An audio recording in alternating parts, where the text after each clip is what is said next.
Trace. 100%. Hello, Tracy. How are you, Lisa? Good. How are you? I'm good. How's your week been? It's been really good. Very full, but really good. And yours? Good. Mine's been good. Had the grandkids for a few nights over the last week since I saw you last. No, well, I don't even think I saw you much last. Well, I did see you, but yeah. I had the grandkids for 2 nights, last Friday, Saturday and Sunday, and I love them to bits. How old are they, Lisa? 1-year-old Wow. and a 7-year-old. Wow. So I love them to bits. We'll have them anytime. Like we'll never say no if it's possible.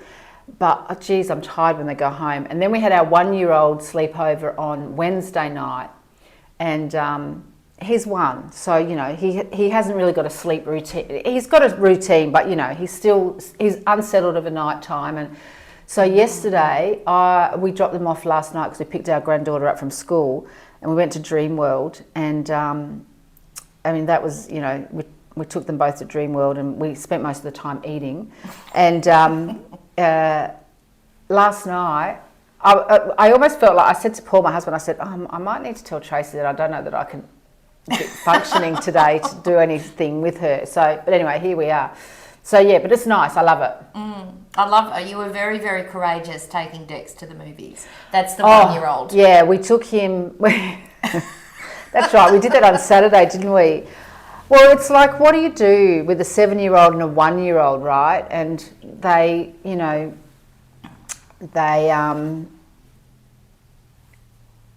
they're great kids. They're great kids.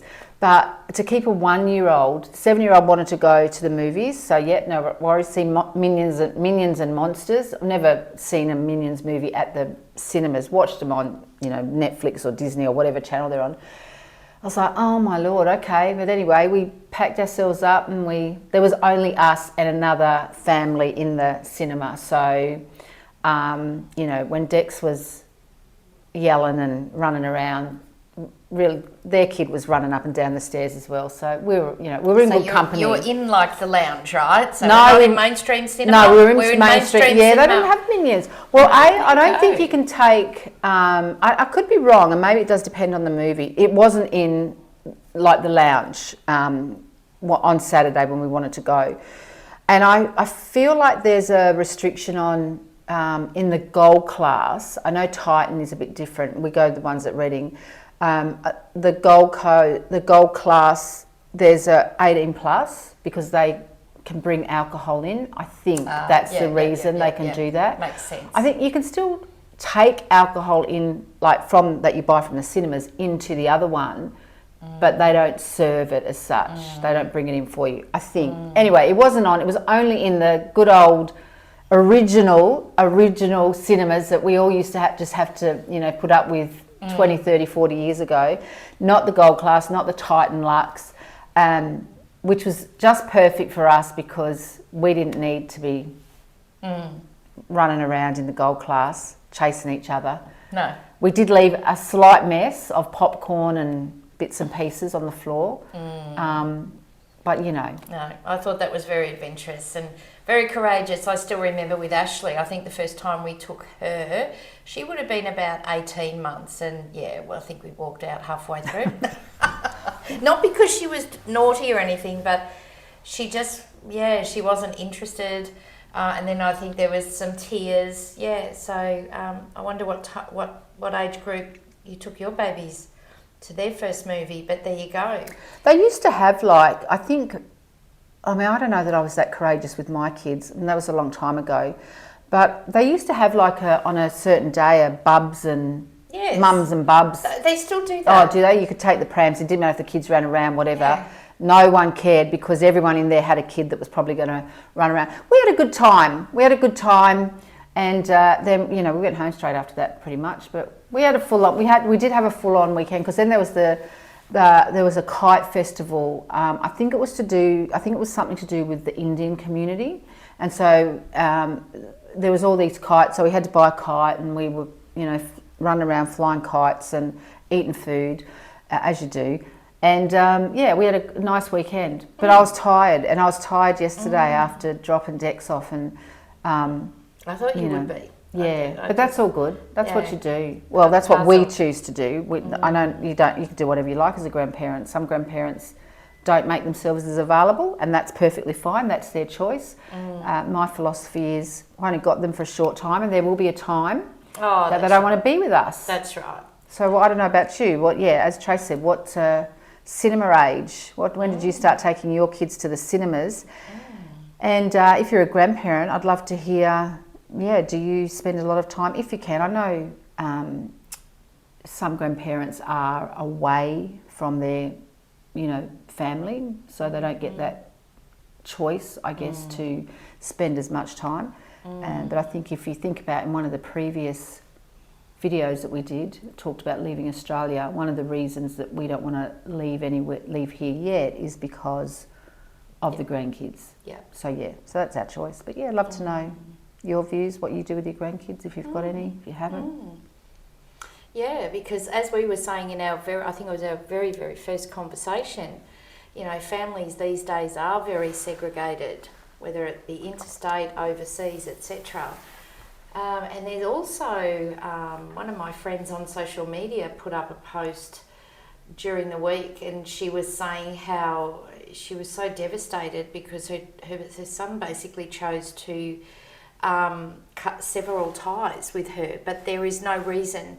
There was never any conflict. They were very, very close, and then suddenly there's this disconnect, but there's no communication to say this is why I'm disconnecting. And she's been talking to friends, and friends have had the same sort of similar thing happening. And this is what amazes me with children, because I said to her, oh my God, if that happened to me, I would be just devastated. My heart would be just so broken. And she said, well, my heart is, but I have to accept it because she couldn't communicate, with her son to establish why is this happening, and it's not as though there was some sort of argument that led to something, so it's very hard for her because there's nothing systemic that she can put her finger on. And then there will be times then when the children do get married, do have grandchildren, and then they call upon their parents, or they don't want to have anything to do with their parents while they're alive, and when they die, they want their estate. You know what I mean? Absolutely. Yeah. I think I'm. For me, my mum was the role model. Like she was when my kids, when our kids were small, she looked after, particularly our son Daniel. She looked after him a lot of the time. When I went to work, we both worked, so she was there. She'd take him when he was going to school. When he started school, she'd take him, pick him up, all that sort of stuff. Our daughter was we moved away just after she was, I think she was 1.5 when we moved away. So she didn't get as much to do. She didn't get to do as much as that with our daughter. But so I always just sort of felt, well, and am happy to, as a grandparent, that would, if I was around, that it would be part of what I would do, and Paul and I are happy to do that. But I am in on Facebook, a lot of groups around empty nesters and all that, and you'd be actually, or maybe you wouldn't be, but surprising how many families do disconnect, and for whatever reason. Children as they get older decide they don't want to communicate with their families. I mean, I've been fortunate we've not had to that extent. I mean, sure, we all argue with our kids and you don't want to talk to them and they don't want to talk to you for a few days or whatever, but nothing where there's been no contact. So it must be very difficult, and I hope that never happens to me, touch wood. That's what I said. I hope I never have to navigate that because it would be very, very challenging. So, but it is surprisingly quite common. Around, your children get older, they leave home and then they want nothing to do with you. Nothing. Until I always tell my kids that when Paul and I die, or whichever one of us goes last, they'll just get our bills. I like that. That's what they're going to get. Well, you know what? I used to say that to my mum and dad when I was growing up. My dad worked incredibly hard. I think I've even said that here before. Worked 7 days a week, and just even on the times that he was home, wouldn't settle, was always doing something, just a constant doer, and to the point that I had a much stronger relationship with my mum than my dad, because Dad wasn't there. Dad was always working. And because I didn't know my dad, because he wasn't there, I used to actually fear him, you know, like he just looked, you know, like he was a growly man, you know. Yeah. And so I didn't have the same relationship until I got much older. But, you know, effectively, Mum was always there, because back in that day it was a one-income family. So I had a very strong relationship with Mum. And then when I went to work, Dad did the same thing with Ashley. I had to go back to work. And they pretty much cared for her until she went into childcare. And then, you know, school runs, I was working full time, school runs to begin with, you know, wherever possible I would, like we were all sharing that, I guess, that role, Doug included, my husband.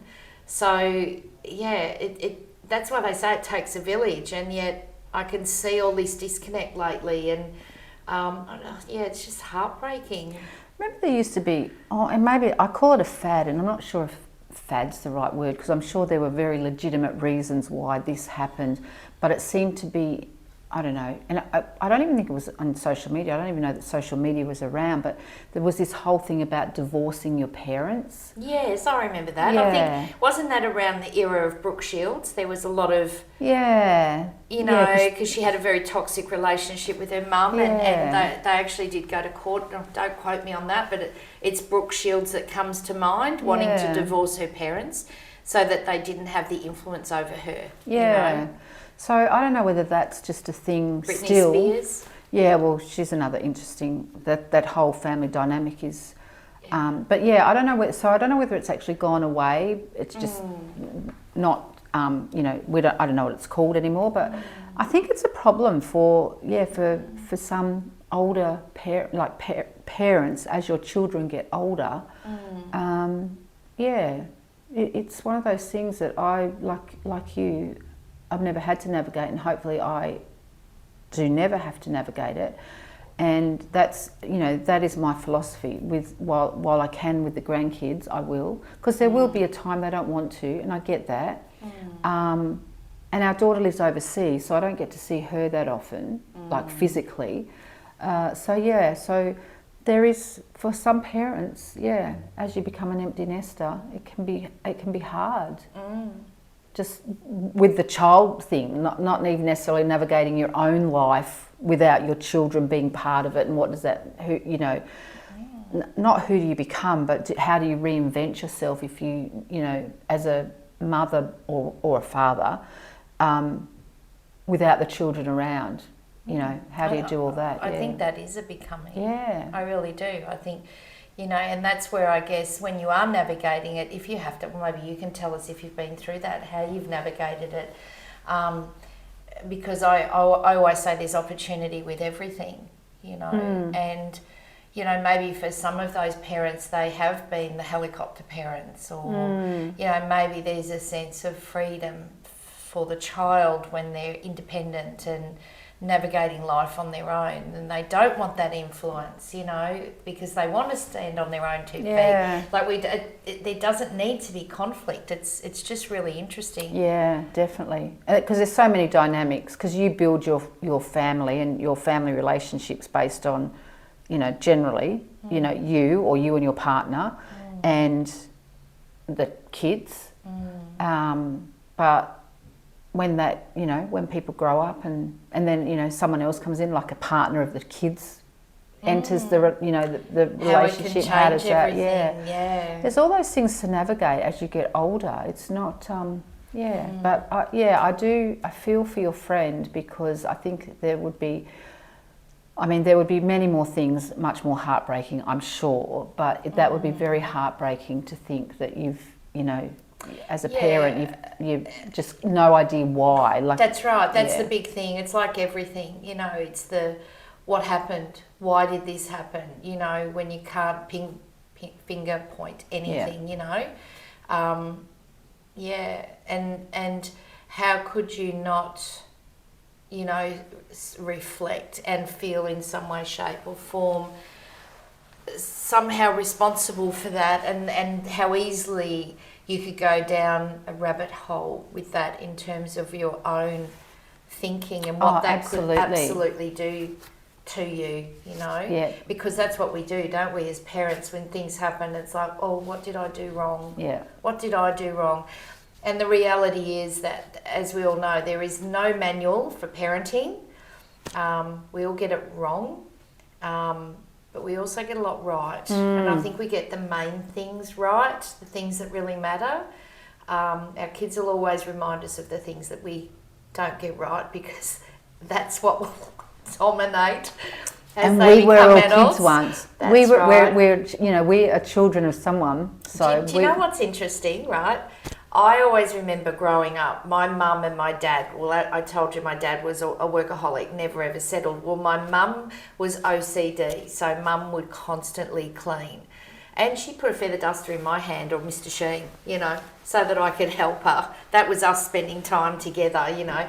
And I always remember growing up thinking, oh my God, the housework is more important than me. Like, this is ridiculous. Like, can't we just spend some time together? Can't we get out before 12 o'clock if we're home together, you know? And then when my daughter was growing up, now that she's an adult, she'll say the exact same thing about me, that housework was more important than her. Yeah. And yet I was so aware of it. And yet there are other things that I'm acutely aware of, like I was very, very aware of always wanting to please my parents, you know, and always wanting to do the right thing. And it would constantly, like, even if I was out with friends, it'd be like, oh, okay, so I better make sure that mum and dad are okay with this or whatever. Like, it was always dominant, you know. And I never wanted my daughter to grow up worrying about all of that. So I gave her a lot more free rein. Isn't it funny that I was so conscious of that, yet I was less conscious about that feeling of, you know, well, mum was always busy cleaning, I wasn't as important. And then, you know, you listen to some of our celebrities, you know, in their childhood. You know, I was listening to a very short doco about Matthew Perry, and as a child, he felt not noticed. You know, apparently his mum was beautiful, and she'd walk into a room and all the attention would be on her, yeah. and then he would be somewhere back there.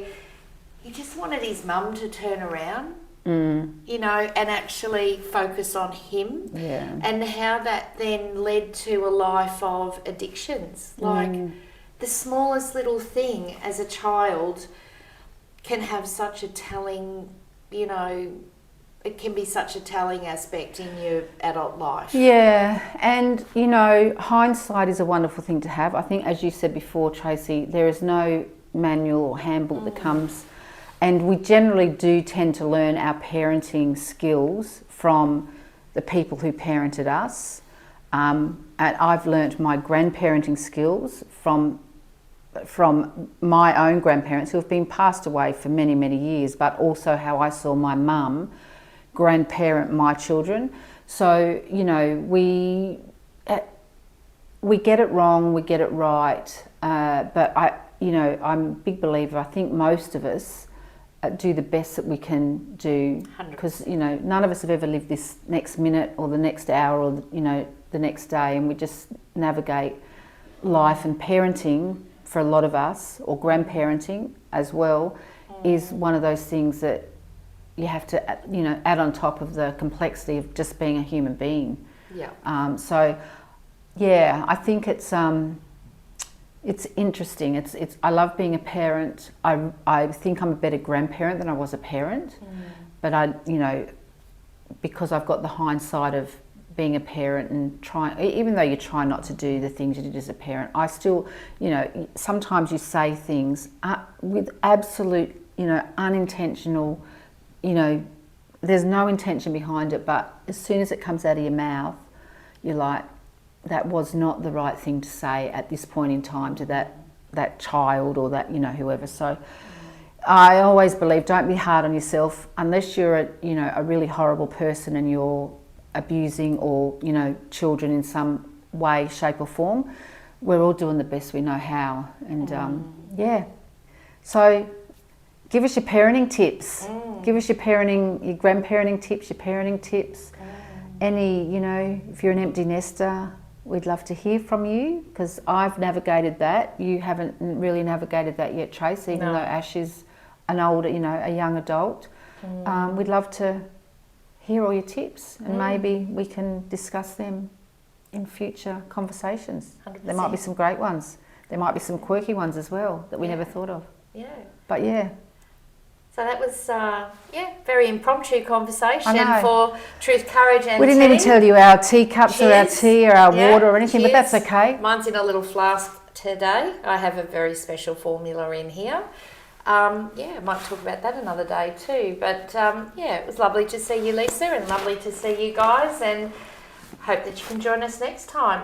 And until then, I guess it's cheers. Cheers from us. Enjoy your tea, coffee, wine, whatever it is, or your special little formula that you've got. See ya. See ya.